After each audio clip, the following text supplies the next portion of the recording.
भाई के मरने के बाद माँ भाभी पर बहुत जुल्म करने लगी। वह कहती, निकल जा मेरे घर से, तू मेरे बेटे को खा गई है। भाभी रोते हुए अपने कमरे में चली जाती। वह ना तो अपने मायके जाती और ना ही उसके घर वाले उसे देखने आते। एक दिन माँ ने भाभी पर मिट्टी का तेल डाल दिया और बोली, आज तुझे जला दूंगी। भाभी चुपचाप खड़ी रही। उसकी आंखों में आंसू थे। मैं भागकर भाभी को बचाने गई तो मेरे पिताजी ने मुझे कमरे में बंद कर दिया। मैं हैरान थी। मेरा हर वक्त पूजा पाठ करने वाले बाप इतना जालिम कैसे हो गया। बाहर से धुएं और चीखों की आवाज़ें आने लगी। मैं कुछ नहीं कर सकी। थोड़ी देर बाद जब मैं बाहर निकली तो जो देखा उसे देखकर मेरी जान निकल गई। भाभी तो ठीक ठाक आंगन में खड़ी थी, लेकिन मेरी माँ, आज मेरे भाई की शादी थी। शादी के वक्त भाभी लगातार रो रही थी। शायद वह इस शादी से खुश नहीं थी। माँ ने भाई के लिए बहुत छोटी उम्र की लड़की चुनी थी। भाई की उम्र 38 साल और भाभी सिर्फ 19 साल की थी। भाभी के घर वालों ने जबरदस्ती यह शादी करवाई थी और शादी घर में ही की गई थी। कोई मेहमान नहीं बुलाया गया था। कुछ देर बाद भाभी के घर वाले चले गए और मैं भाभी को भाई के कमरे में छोड़ आई। भाभी बहुत रो रही थी। उसकी हालत बहुत खराब थी। मैं सोचने लगी, भाभी इतना क्यों रो रही है। अगर वह शादी के लिए तैयार नहीं थी तो जबरदस्ती क्यों शादी करवाई गई। लेकिन मुझसे सब कुछ छुपाया जा रहा था। खैर, मैं अपने कमरे में आ गई। आधी रात को मेरी आंख खुली। अभी भी भाभी की सिसकियों की आवाज़ें आ रही थी। मैं बाहर निकली तो देखा कि मेरा भाई अजय अपनी सुहाग रात को अपने कमरे में नहीं बल्कि बाहर सोफे पर लेटा हुआ था। उसका चेहरा गंभीर था, शरीर सीधा था और नजरें छत की ओर थी। ऐसा लग रहा था जैसे वह सो नहीं रहा, किसी गहरी सोच में डूबा हो। मेरी नज़र धीरे धीरे उस बंद दरवाजे की ओर गई जिसके पीछे भाभी थी। अंदर से रोने की आवाज़ें और तेज हो गई। यह आम रोना नहीं था। यह वो दर्द था जो दिल टूटने पर निकलता है, जैसे किसी ने उसके ख्वाब, उम्मीदें और भरोसा सब तोड़ दिया हो। मेरी आंखें भर आई। जो भाभी दिन में एक शब्द नहीं बोलती थी, अब रात में सिर्फ खुदा से अपना दुख बांट रही थी। मैं भाई के पास गई और बोली, भाई आप यहाँ क्यों। वह चौंक गए, फिर चेहरा छुपाकर बोले, अंजलि तुम अभी तक सोई नहीं। मैंने कहा, भाई नींद कहाँ से आई। आप भाभी के पास क्यों नहीं हैं। वह तो बहुत रो रही है। मेरे शब्दों पर उनका चेहरा उतर गया। बोले, कुछ बातें तुम नहीं समझोगी अंजलि, वक्त आने पर सब जान जाओगी। और वह करवट बदलकर चुप हो गए। मैं वहीं खड़ी रही, फिर अपने कमरे में वापस आ गई, लेकिन दिल में हलचल मच गई थी। सुबह की ठंडी हवा पर्दों को हिला रही थी। माहौल में अजीब सी खामोशी थी। मैंने घड़ी देखी, सुबह के 7 बजे थे। नींद तो जैसे रात से ही गायब थी, लेकिन शरीर थका हुआ था। दरवाज़ा खोलकर बाहर निकली तो रसोई से बर्तनों की आवाज़ आ रही थी। जब मैं किचन के पास पहुंची तो जो देखा उससे दिल एक पल को रुक गया। भाभी चुपचाप चूल्हे के सामने खड़ी नाश्ता बना रही थी। उसके चेहरे पर थकान, आंखों के नीचे काले घेरे और सूजी हुई आंखें थी। मैं पास जाकर बोली, भाभी आप आराम कर लीजिए, मैं नाश्ता बना देती हूँ। उसने मेरी तरफ देखा और हल्की सी मुस्कुराहट के साथ कहा, नहीं अंजलि, सबको समय पर नाश्ता मिलना चाहिए। उसके लहजे में बहुत नरमी थी, जैसे सारा दुख उसमें छिपा हो। ना कोई शिकायत, ना कोई गुस्सा, बस खामोशी और जिम्मेदारी। तभी माँ की आवाज़ आई, आंखों में गुस्सा और माथे पर बल। बोली, इतनी देर लगा दी, सब भूखे बैठे हैं और तू अब तक नाश्ता बना रही है। भाभी ने सिर झुका लिया। बोली, बस हो गया माँ, अभी परोस देती हूँ। माँ बोली, जुबान मत चलाएगा, मैंने पहले ही कहा था कि सब कुछ समय पर हो जाना चाहिए। मैंने माँ की तरफ देखा और कहा, माँ भाभी अकेली है, थोड़ा वक्त तो लगेगा ना। उन्होंने मुझे गुस्से से घूरा। अब तू भी मुझे समझाने लगी है, चल हट यहाँ से। मैं चुप हो गई, लेकिन अंदर से दिल बहुत बेचैन था। बाहर टेबल पर बैठे थे। मैंने उनकी तरफ देखा, चेहरा फीका, नजरें झुकी हुई और ऐसी चुप्पी जैसे बोलने की ताकत ही नहीं रही हो। वहीं भाई, जो कभी माँ से हर बात पर बहस किया करते थे, आज बिल्कुल हार चुके इंसान की तरह बैठे थे। भाभी ने नाश्ता टेबल पर रखा और चुपचाप एक तरफ खड़ी हो गई। किसी ने ना शुक्रिया कहा और ना ही उसकी तरफ देखा। कई दिन बीत चुके थे लेकिन घर का माहौल नहीं बदला था।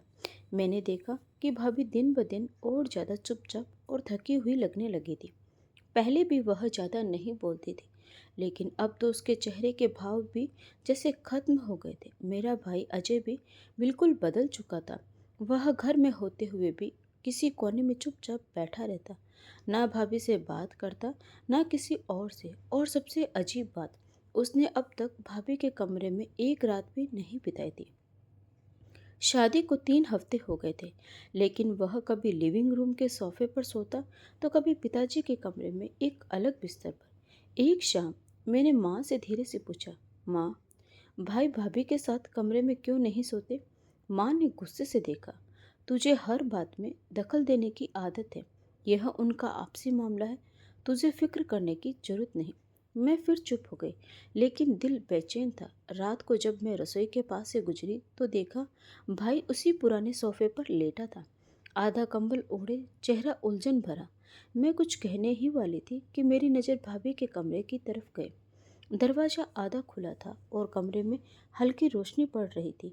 भाभी तकिए से पीठ टिकाए बैठी थी, हाथ में चाय का कप और आंखें थकी हुई, जैसे उसकी नींद भी दरवाजे से लूट जाती हो।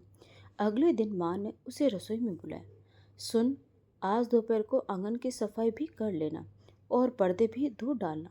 शाम को मेहमान आ सकते हैं। भाभी ने धीरे से सिर हिलाया। और सुन, नानी के लिए खिचड़ी भी बना देना, थोड़ा तेल कम डालना और आटा भी गूंथ लेना। मैं यह सब सुन रही थी और दिल में सवाल उठ रहे थे। क्या यह सब काम नई एक नई दुल्हन से करवाना ठीक है?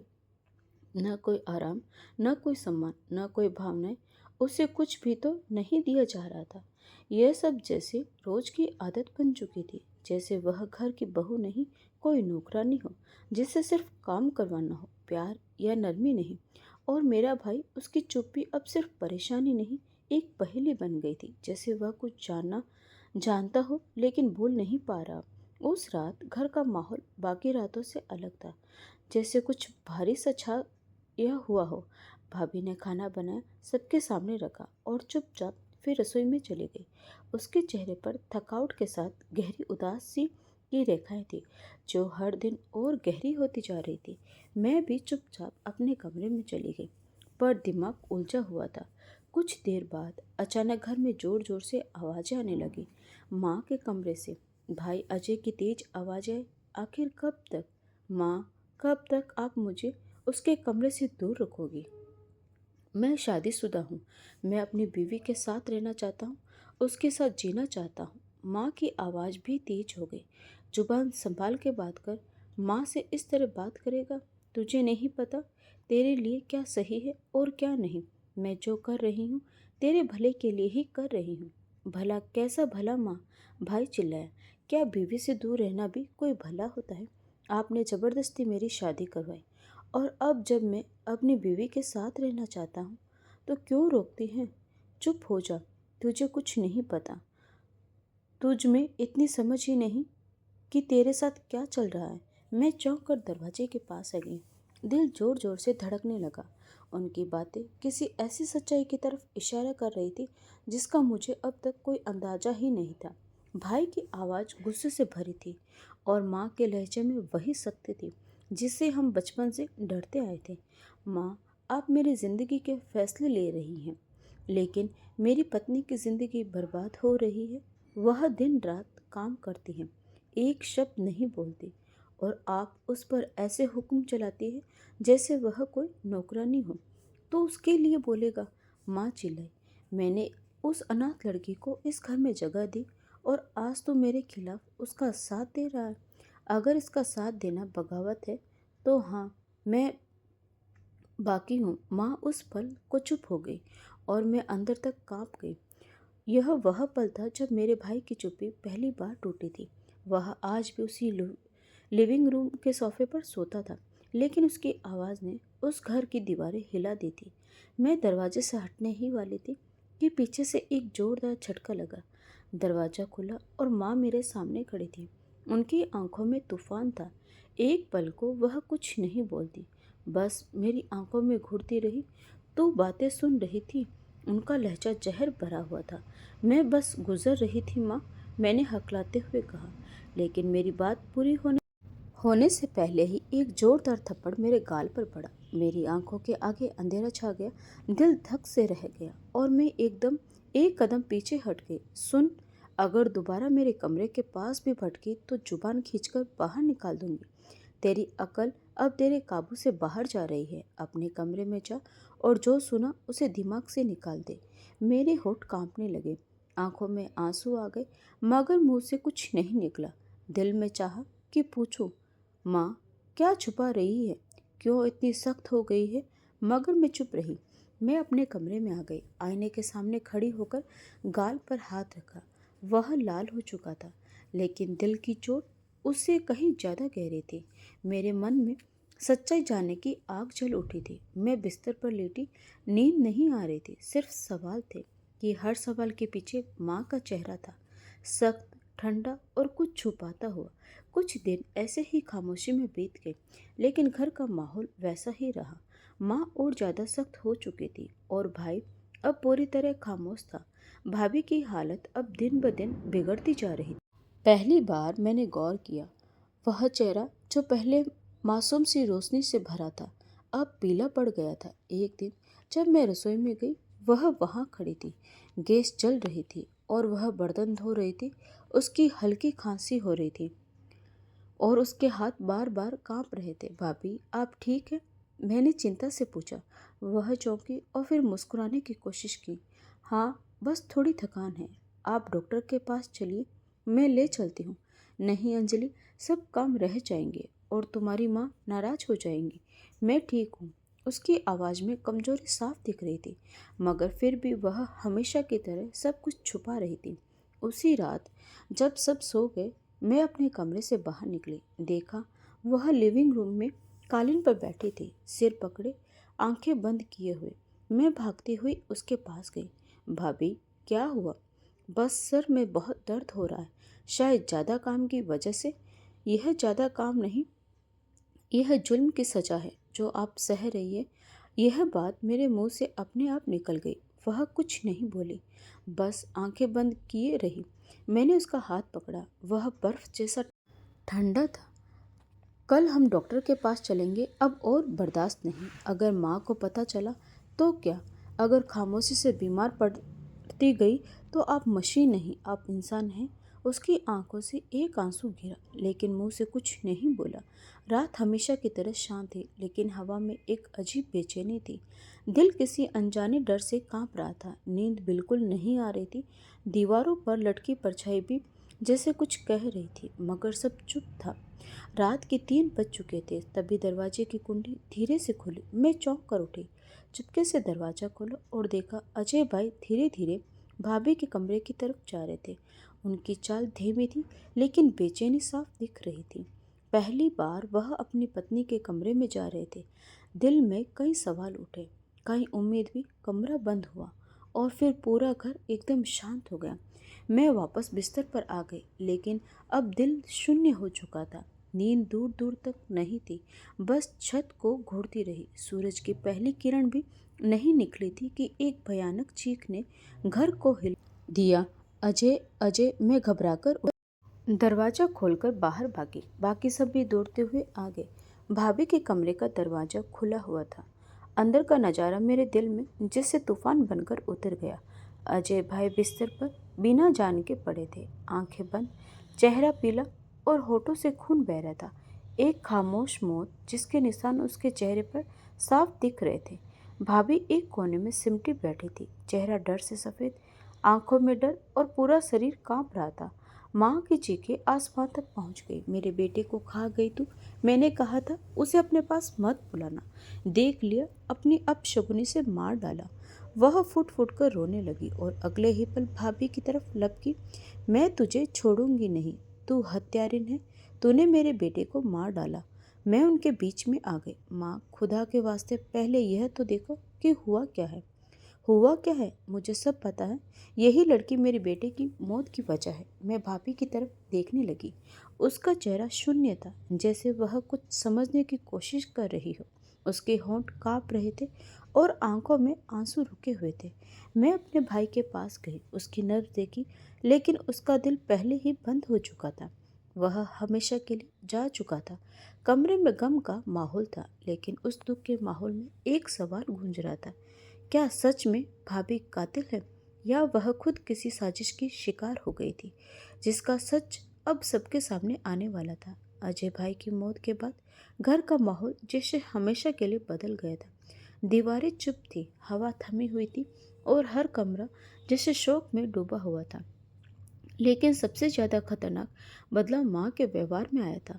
वह अब सिर्फ रोती नहीं थी, वह जोर जोर से चिल्लाती थी और हर सांस के साथ भाभी को दोष देती थी। अंतिम संस्कार के बाद जब हम घर लौटे तो माँ की आंखों में दुख से ज्यादा बदले की आग थी। मैंने सबको पहले ही कहा था, उसे उस कमरे में जाने से मना किया था। यही लड़की उसे ले डूबी। माँ जोर से चिल्लाई। भाभी चुपचाप बैठी रही, हाथ गोद में रखे हुए, नजरें झुकी हुई। चेहरा पीला पड़ गया था।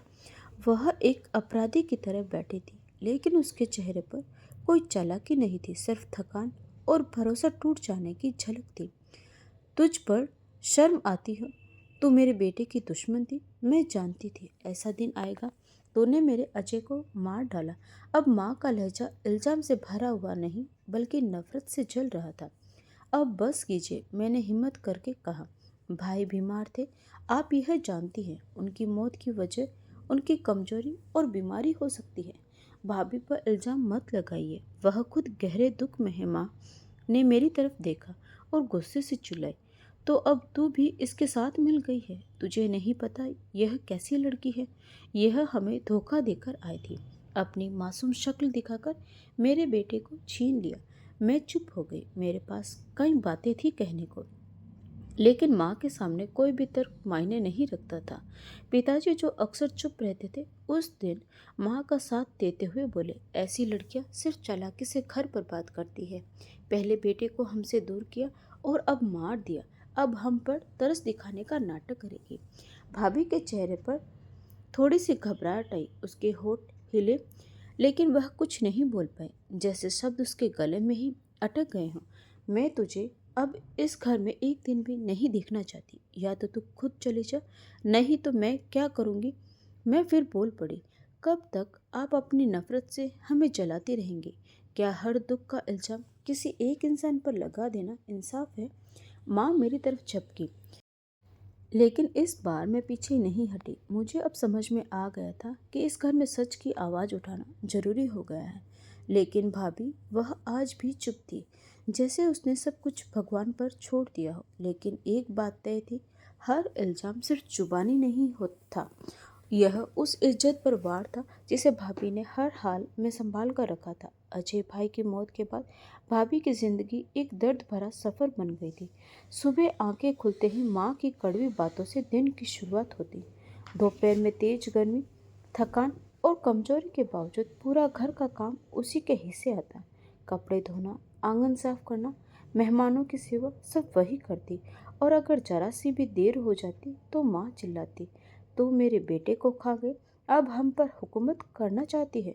मैं कई बार बीच में आई और भाभी को सहारा देने की कोशिश की, लेकिन माँ मेरी बात सुनने को तैयार नहीं थी। अब तू भी उसकी साइड ले रही है। अंजलि, याद रख, मैं तेरी माँ हूँ और माँ कभी गलत नहीं होती।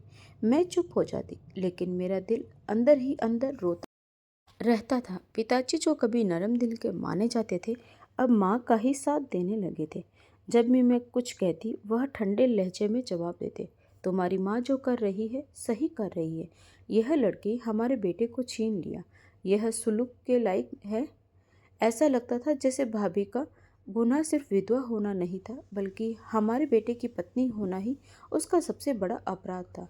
एक दिन भाभी ने हिम्मत करके सिर्फ इतना कहा, मुझे बुखार है, शायद आज थोड़ा आराम कर लो। माँ ने उसे जोर से धक्का दे दिया। ड्रामा मत कर, मुझे पता है तू क्या चाहती है। पहले मेरे बेटे को बीमार कहकर अपने कमरे में बुलाया, अब खुद को बीमार बना रही है। मैंने तुरंत आगे बढ़कर भाभी को सहारा दिया। वह जमीन पर गिरते गिरते बची। उसकी आंखों से आंसू बहने लगे, लेकिन उसके होठ अब भी चुप थे। उस दिन मैंने पहली बार सोचा, कितना मजबूत होता है वह इंसान जो बस सब्र के जुल्म सहता है। और कितना कमज़ोर होता है वह समझ जो जालिम का साथ देता है और चुपचाप तमाशा देखता है। मैं भाभी को उसके कमरे में ले गई, उसे कंबल उड़ाया और पानी दिया। मैंने कहा, मैं आपके साथ हूँ भाभी, अब और सहन नहीं होने दूंगी। भाभी ने मेरी तरफ देखा। उसकी आंखों में एक उम्मीद की झिलमिल दिखी। शायद पहली बार उसे यकीन हुआ कि वह अकेली नहीं है। दिन बीतते जा रहे थे, लेकिन भाभी की जिंदगी में अंधेरा कम नहीं हो रहा था। एक दोपहर घर की घंटी बजी। मैं दरवाजे पर गई तो देखा 3 औरतें खड़ी थी। उनके हाथों में मिठाई के डिब्बे थे और चेहरों पर नरमी। उन्होंने कहा, नमस्ते बेटी, हम मोहल्ले की हैं, तुम्हारी भाभी के बारे में सुनकर आए हैं। अगर इजाज़त हो तो थोड़ी बात करना चाहते हैं। मैं हैरान थी, लेकिन उन्हें इज्जत से अंदर ले आए। वे आंगन में बैठ गई और मैंने भाभी को बुलाया। भाभी धीरे धीरे अंदर आए। सिर पर सफ़ेद दुपट्टा और नज़रें झुकी हुई थी, लेकिन उसके चेहरे पर वही मासूम शांति थी। उन औरतों ने जैसे ही उसे देखा, हल्की सी मुस्कान उनके चेहरों पर आ गई। उन्होंने कहा, बहुत शरीफ, सीधी सादी और संस्कारी लड़की है। हमने इसके बारे में बहुत अच्छा सुना है। हमारे घर में एक विदुर का रिश्ता है। हमें यह बहुत पसंद आई है। हम उसके लिए बात करना चाहते हैं। यह सुनकर भाभी का चेहरा पीला पड़ गया और मेरी सांसें थम सी गई। हम कुछ कह पाते उससे पहले ही माँ कमरे से बाहर आई और औरतों को बैठा देखकर सब समझ गई। उन्होंने गुस्से में पूछा, यह क्या हो रहा है? एक औरत ने धीरे से कहा, बहन, हम आपकी बहू के रिश्ते के लिए आए हैं, अगर आपको बुरा ना लगे। माँ का चेहरा गुस्से से लाल हो गया। बोली, रिश्ता इसके लिए? तुम लोगों को अकल नहीं है क्या? यह वही लड़की है जिसने मेरे बेटे की जान ले ली। अब मोहल्ले में सबको उकसाकर इस विधवा को फिर से दुल्हन बनना है। एक औरत बोली, हमने तो बस इसके अच्छे गुण सुने थे। माँ बोली, बस निकल जाओ मेरे घर से। इस लड़की ने रिश्तेदारों में हमारी इज्जत मिट्टी में मिला दी। अब मोहल्ले में भी तमाशा बनाना चाहती है। औरतें चुपचाप उठकर चली गई। उनके चेहरों पर दुख था। मैंने माँ से कहा, माँ, आपने उन्हें इतना बुरा भला क्यों कहा? वे तो अच्छे इरादे से आए थे। माँ बोली, चुप हो जा अंजलि, तू कुछ नहीं जानती। यह सब चालें हैं। इस मनहूस लड़की को दोबारा इज्जत दिलाने की कोशिश हो रही है। मैं भाभी की तरफ देखने लगी, जो दीवार से लगकर खड़ी थी। उसकी आंखों में आंसू थे, लेकिन होठ अब भी चुप थे। मेरे दिल में दर्द की एक लहर सी उठी। कुछ दिनों बाद मोहल्ले में फुसफुसाहटें शुरू हो गई। कोई धीरे से जिक्र करता, कोई कान में कहता कि उस जवान विधवा के लिए रिश्ता आ गया है। कुछ तो बात होगी उसमें। क्या वह वाकई वैसी है जैसे उसकी सास कहती है? जब यह बातें माँ के कानों तक पहुँची तो जैसे उनके दिल में आग लग गई। उसी शाम जब भाभी रसोई में रोटी बना रही थी, माँ गुस्से में आ गई। बोली, तू अब मोहल्ले के मर्दों को लुभाने लगी है। हर वक्त किताबें पढ़ती रहती है, यही तेरी परवरिश है। इसीलिए तो मेरे बेटे की विधवा बनकर मेरे घर में बैठी है। भाभी चौंक कर उनकी तरफ देखने बोली, नहीं माँ, मैंने कुछ नहीं किया। माँ चिल्लाई, झूठ, मुझे सब पता है। जो औरतें रिश्ता लेकर आई थी, उन्होंने कहा था कि मर्दों में तेरा जिक्र होता है, तेरी खूबसूरती और नरमी की बातें करते हैं। तूने मोहल्ले वालों को अपना दीवाना बना लिया है। भाभी की आंखों से आंसू निकल पड़े। वे पीछे हट गई। बोली, मेरा भगवान गवाह है, मैंने कुछ गलत नहीं किया। माँ ने रसोई के बर्तन जमीन पर पटक दिए और भाभी को जोर से झंझोटा। बोली, तो मुझे बदनाम करेगी, मेरी बेटी की मिट्टी को रुस्वा करेगी। मैं दौड़ती हुई आई और माँ का हाथ रोका। मैंने कहा, माँ, बस करे, क्या कर रही हैं आप? भाभी निर्दोष है, वह किसी से बात तक नहीं करती। उन्होंने क्या गुनाह किया है? माँ ने मुझे घूरा और एक जोरदार थप्पड़ मेरे गाल पर मारा। बोली, तू भी अब उसी की भाषा बोलने लगी है? तुझे नहीं पता यह लड़की कैसी है? अगर तू भी इसके जैसी बनने चली तो तुझे भी घर से निकाल दूंगी। भाभी नर्स जमीन पर गिरी हुई थी। उसने अपने हाथों में से चेहरा ढक रखा था, जैसे पूरी दुनिया से खुद को छुपाना चाहती थी। उस रात जब सब सो गए, मैं चुपचाप उसके कमरे में गई। उसकी आंखें सूजी हुई थी, चेहरे पर चोट के निशान थे। मैं उसके पास बैठी, उसका हाथ पकड़ा और बोली, भाभी, मैं जानती हूँ आप बेगुनाह हैं। अब वक्त आ गया है यह सब खत्म हो। भाभी ने मेरी तरफ चुपचाप देखा। उसकी आंखों में एक थका हुआ हौसला था, जैसे उसने तय कर लिया हो कि अब या तो यह सब सहना बंद करना है या सब कुछ खत्म कर देना है। अगली सुबह मैंने देखा भाभी आंगन में बैठकर सब्जी काट रही थी। उसके हाथ कांप रहे थे और माथे पर पसीना था। माँ हमेशा की तरह रसोई में चिल्ला रही थी, नाश्ता अब तक तैयार नहीं हुआ, मर गई है क्या?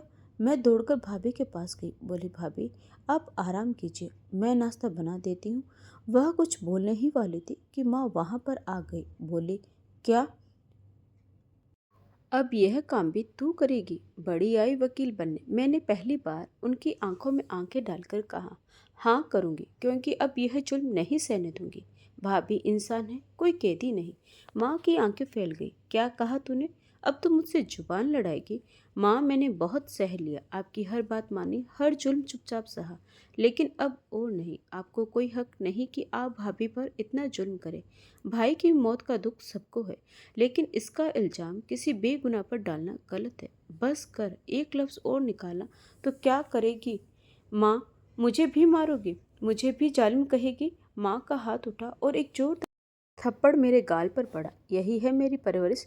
मुझसे बहस करेगी? मेरा सिर झुक गया, लेकिन मेरी आंखों में आंसू नहीं थे। मैं जानती थी कि यह थप्पड़ सिर्फ मेरे चेहरे पर नहीं पड़ा, मेरे हौसले पर भी था। मगर अब मैं कमज़ोर नहीं थी। जी माँ, यही मेरी परवरिश है कि अब जुल्म हो तो उसके खिलाफ आवाज़ उठाई जाए, चाहे वह अपनी माँ के खिलाफ ही क्यों ना हो। पिताजी पास ही बैठे थे, सब देख रहे थे, लेकिन हमेशा की तरह चुप थे। उनकी चुप्पी अब मुझे चुभने लगी थी। क्या वे माँ की तरह सोचने लगे थे या उनकी आवाज़ खो चुकी थी? मैंने भाभी का हाथ पकड़ा और उसे अंदर ले जाकर दरवाज़ा बंद कर लिया। अब बहुत हो चुका। अगर तुम अब भी चुप रही तो यह सब कभी खत्म नहीं होगा। भाभी ने मेरी तरफ देखा। उसकी आंखों में आंसू थे, लेकिन उसके होठों पर पहली बार हल्की सी मुस्कान थी। तुमने मेरी खातिर अपनी माँ के खिलाफ आवाज़ उठाई अंजलि, अब मैं चुप नहीं रहूंगी। उस पल मुझे लगा जैसे भाभी ने पहली बार खुद को आज़ाद महसूस किया और मैंने पहली बार खुद को बगावत का हिस्सा बनते देखा। यह बगावत सिर्फ आवाज़ की नहीं थी, यह इंसानियत और इज्जत और हक के लिए थी। कुछ दिन बाद वही मोहल्ले की इज्जतदार औरतें फिर से आई। उनके साथ एक और औरत थी, बहुत सलीकेदार और शरीफ। मैं उन्हें अंदर बिठाया और पानी लाने के लिए चली गई। हमें दिव्या बहुत पसंद आई। उन्होंने बात शुरू की। हमने उसके सब्र, नम्रता और सीधी सादी ज़िंदगी के बारे में सुना है। हमारी भाभी के बेटे का रिश्ता है। अगर आपको मंजूर हो तो आगे बात बढ़ाए। मेरी आंखों में खुशी की चमक आई। भाभी कमरे के कोने में बैठी थी, सिर झुकाए, लेकिन चेहरे पर हल्की सी रोशनी थी। तभी दरवाजा खुला और माँ अंदर आई। उन्होंने बात सुनी और उनकी आंखों में गुस्सा भड़क उठा। रिश्ता अब यही बाकी रह गया था। मेरे बेटे की कातिल अब दुल्हन बनेगी। मेहमान औरतें घबरा गई। ओ दीदी, हम तो सिर्फ नेक इरादे से आए थे, अगर बुरा लगा हो तो माफ़ कीजिए। बुरा? शर्म करो तुम सब पर। यह लड़की मेरे बेटे को खा गई और अब रिश्ते देख रही है। मैंने मना किया था तुम सबको आने से, क्यों वापस आई? क्या मेरे बेटे की मिट्टी पर नाचोगी? औरतें एक दूसरे की तरफ देखने लगी और बिना कुछ कहे वहां से चली गई। दरवाजा बंद होते ही माँ फिर भाभी पर बरस पड़ी। मैंने कहा था ना, तुम मनहूस है, मेरे बेटे को खा गई और अब नए रिश्ते ढूंढ रही है। तो मेरे घर पर आई आफत है। भाभी जी चुपचाप खड़ी रही। चेहरा पीला पड़ा हुआ था, आंखें नीचे, लेकिन उसकी खामोशी सब कुछ बयां कर रही थी। मैं आगे बढ़ी। बस माँ, बहुत हो गया। भाभी का हक है कि वह अपनी जिंदगी फिर से शुरू करे। आपने उसे भाई भाई की मौत का दोषी ठहराया, लेकिन आपके पास कोई सबूत नहीं है। अब बस कीजिए। माँ मेरी तरफ पलटी। अब तो भी उसके साथ हो गई है। तुम दोनों मेरी इज्जत मिट्टी में मिलाने पर तुली हो। मैंने भाभी का हाथ थामा। हम सिर्फ आप अपना हक मांग रहे हैं और यह हक हम अब छीन लेंगे। भाभी ने मेरी तरफ देखा। उसकी आंखों में वह चिंगारी थी जो सालों से दबी थी और अब जलने को तैयार थी। वो शाम आम शामों जैसी नहीं थी। घर में अजीब सा सन्नाटा था, जैसे हवा में भी बोझ भरा हो। माँ पूरा दिन चुप थी, लेकिन उनकी आंखों में तूफान साफ दिख रहा था। भाभी हमेशा की तरह चुपचाप किचन में काम कर रही थी। मैं भी उनके पास थी। तभी माँ वहाँ आई। हाथ में मिट्टी के तेल की बोतल थी। बस बहुत हो गया, अब यह तमाशा और नहीं देख सकती। उनके चेहरे पर पागलपन साफ दिख रहा था। माँ, यह क्या कर रही हैं आप? मैं आगे बढ़ी। यह मनूस लड़की मेरे बेटे को खा गई और अब मोहल्ले में मर्दों को रिझा रही है। आज मैं उसे जिंदा नहीं छोड़ूंगी। उन्होंने भाभी को जलाने की तैयारी कर ली थी। माँ, भगवान का वास्ता रुक जाइए, मैं चीखी। भाभी को बचाने की कोशिश की, उसका हाथ पकड़ने की कोशिश की। तभी पिताजी अंदर आए। बाबा, कुछ कीजिए, माँ पागल हो गई, मैं फिर चीखी। पिताजी ने मेरा हाथ जोर से पकड़ा। बस, बहुत हो गया, अब तू भी मेरे खिलाफ हो गई। जा अपने कमरे में।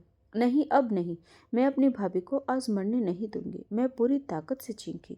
लेकिन पिताजी ने मुझे घसीटकर कमरे में बंद कर दिया और बाहर से दरवाज़ा बंद कर दिया। मैं कमरे में कैद हो गई। दरवाज़ा पीटती रही, चीखती रही, माँ, बाबा, भगवान के लिए दरवाज़ा खोले, क्या आप इंसान भी हैं? बाहर से शोर सुनाई देने लगा। पहले भाभी की हल्की आवाज़ें, फिर माँ की चीखें और फिर सब कुछ जलकर राख हो गया। मेरे होश उड़ गए। दरवाजे के नीचे से धुआं अंदर आने लगा। खिड़की से आग की लपटें दिखने लगी। भगवान, कोई बचाओ, कोई दरवाज़ा खोलो। मेरी आवाज़ें गले में अटक गई। बाहर से चिल्लाने और रोने की आवाज़ें आने लगी। शायद मोहल्ले वाले आ गए थे। कोई पानी ला रहा था, कोई चिल्ला रहा था। सब कुछ शोर में डूबा हुआ था। मैंने जोर से दरवाज़ा धक्का दिया। मेरे हाथ घायल हो गए, लेकिन दरवाज़ा नहीं खुला। फिर एक जोरदार धमाका हुआ, जैसे दिमाग में कुछ फट गया। अब यह आग सिर्फ शरीरों को नहीं, रिश्तों को भी जला रही थी और मैं उस बंद कमरे में लाचार होकर बस भगवान से दुआ कर रही थी। हे भगवान, मेरे घर को बचा लो, मेरी भाभी को बचा लो।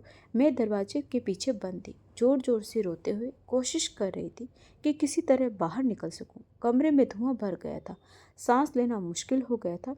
मेरी आंखों से आंसू बह रहे थे, डर से नहीं, दुख से। मेरे होठों पर सिर्फ एक दुआ थी, हे भगवान, भाभी को बचा लो। फिर अचानक एक जोरदार आवाज़ के साथ दरवाज़ा टूटा। मोहल्ले के कुछ लोग थे जो दरवाजा आवाज़ सुनकर अंदर आए और दरवाज़ा तोड़ दिया।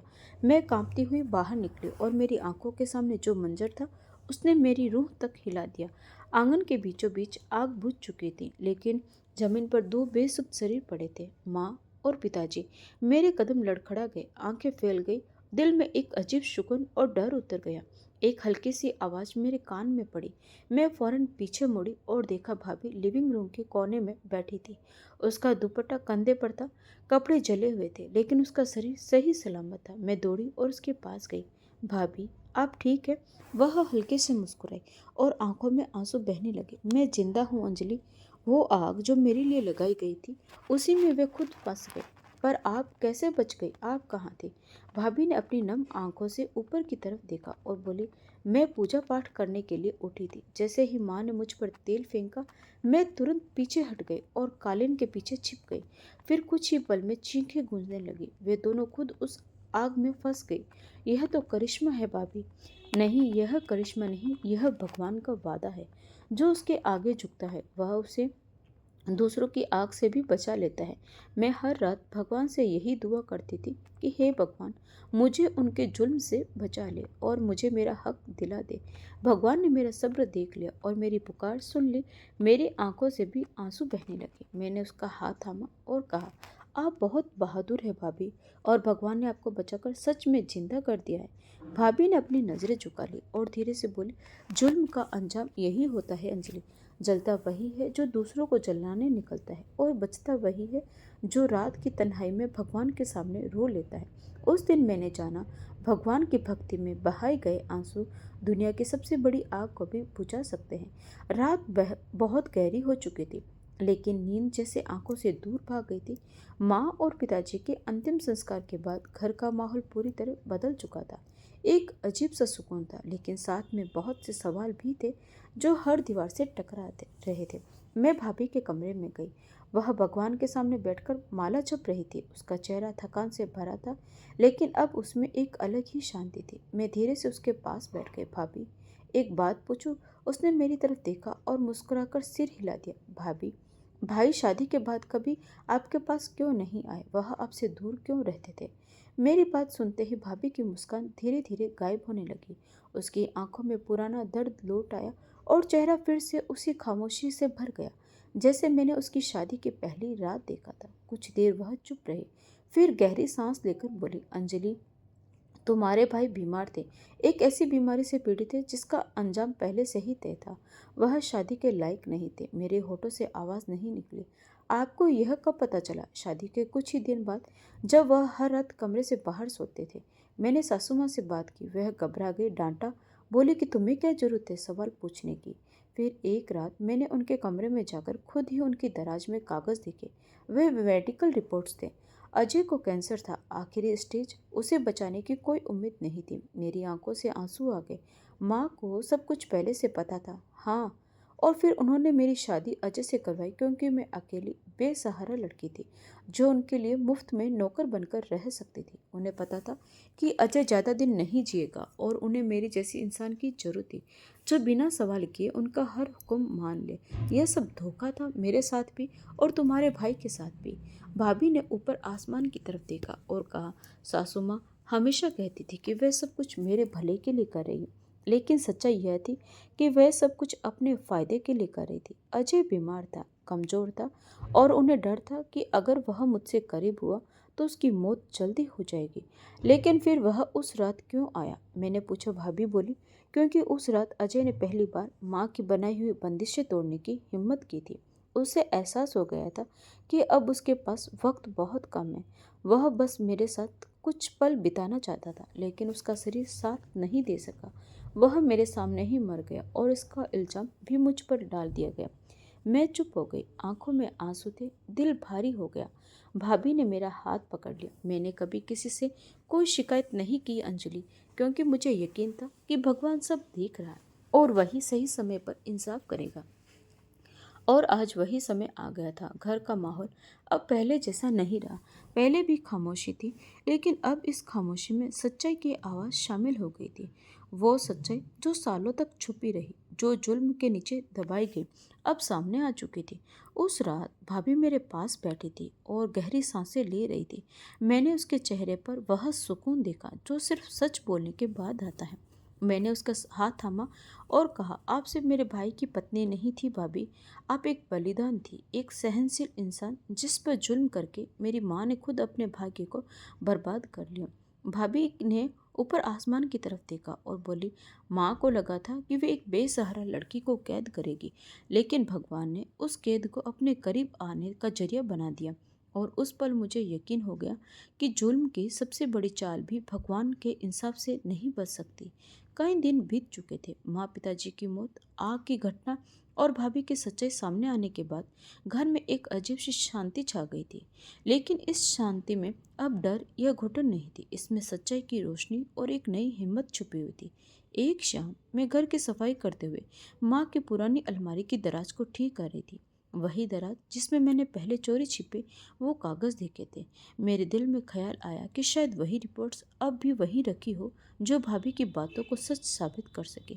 मैंने दराज खोला। पुराने कपड़े, मैगजीन और कुछ तस्वीरों के नीचे दबे हुए कुछ पीले पड़े कागज देखे। मैंने धड़कते दिल से वह फाइल खोली। वह अजय भाई की मेडिकल रिपोर्ट्स थी। मेरी उंगलियां कांपने लगी। हर पन्ने पर उनकी बीमारी की जानकारी लिखी थी। यही वह सच था जिसे माँ जानती थी। यही वह सबूत था जिसे छुपाकर उन्होंने एक मासूम लड़की को कुर्बान कर दिया। मैंने फाइल को अपने सीने से लगा लिया जैसे वह कोई पवित्र गवाही हो। मैं तुरंत भाभी के कमरे में गई। वह भगवान का नाम ले रही थी। भाभी, देखिए, मैंने वह रिपोर्ट्स ढूंढ निकाली है। अब सच्चाई सामने आ जाएगी। जो लोग आप पर इल्जाम लगाते थे अब चुप हो जाएंगे। भाभी ने फाइल हाथ में ली, आंखों से बहते आंसू पहुंचे और बोली, यह सच्चाई मेरे भगवान को पहले से ही पता थी अंजलि, लेकिन अब दुनिया भी देख लेगी कि मैं किसी की जान लेने वाली नहीं थी। मैं भी किसी की बेटी थी, किसी की इज्जत थी। मैंने उसे गले लगा लिया। भाभी, अब आपका सिर हमेशा ऊंचा रहेगा। आपका धैर्य, आपकी चुप्पी और आपका सच जीत गया। हमारी दोनों की आंखों से आंसू बह रहे थे, लेकिन यह आंसू दुख के नहीं थे, यह आंसू सच की जीत जिद के थे। अगले दिन हमने उन रिपोर्ट्स को मोहल्ले की बुजुर्गों, महिलाओं और परिवार के करीब लोगों के सामने रखा। किसी के चेहरे पर हैरानी थी, किसी को शर्मिंदगी थी और कुछ की आंखों में पछतावा था।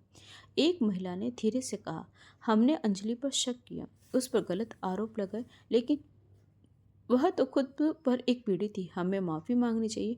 भाभी हॉस्टल ने सबको सबको देखा और बोली, मुझे किसी से कोई शिकायत नहीं, बस इतना चाहती हूँ कि आगे से किसी और के साथ ऐसा ना हो, किसी की चुप्पी को उसकी कमजोरी ना समझा जाए। और उस पल भाभी सिर्फ एक विधवा नहीं रही, वह एक मिसाल बन गई। सच आखिर सामने आ ही गया था, और सच हमेशा देर से सही लेकिन जीतता जरूर है। हर वक्त एक नए मोड़ पर आ गया था। मैं और दिव्या भाभी अब एक दूसरे का सहारा बन गए थे। हमने घर को फिर से सजाया, हर एक वह चीज़ जो बीते हुए दुखों की याद दिलाती है उसे हटा दिया। भाभी ने कढ़ाई बुनाई का काम फिर से शुरू कर दिया। मैंने पढ़ाई पूरी करने का पक्का इरादा कर लिया।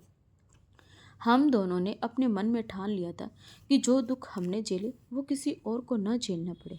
दिव्या भाभी की सच्चाई अब पूरे मोहल्ले में मिसाल बन चुकी थी। एक दिन भाभी ने मुझसे कहा, अंजलि, जिंदगी अब नए सिरे से शुरू हो चुकी है, और यह सब सिर्फ इसीलिए मुमकिन हुआ क्योंकि हमने सच का साथ दिया, धैर्य रखा और अपने भगवान पर विश्वास किया। मैंने उसका हाथ थामा और हमने सचमुच एक नई जिंदगी शुरू की, जिंदगी जिसकी नींव सच्चाई, धैर्य और विश्वास पर थी। जुल्म चाहे जितना भी बड़ा हो, इंसान जरूर जीता है। भगवान पर भरोसा और सब्र इंसान को हर मुसीबत से बाहर निकाल सकता है। तो दोस्तों, आपको यह कहानी कैसी लगी कमेंट करके ज़रूर बताएं। और अगर कहानी अच्छी लगी हो तो प्लीज़ वीडियो को लाइक, शेयर और सब्सक्राइब जरूर करें। तो मिलते हैं एक नई कहानी के साथ। तब तक के लिए आपका बहुत बहुत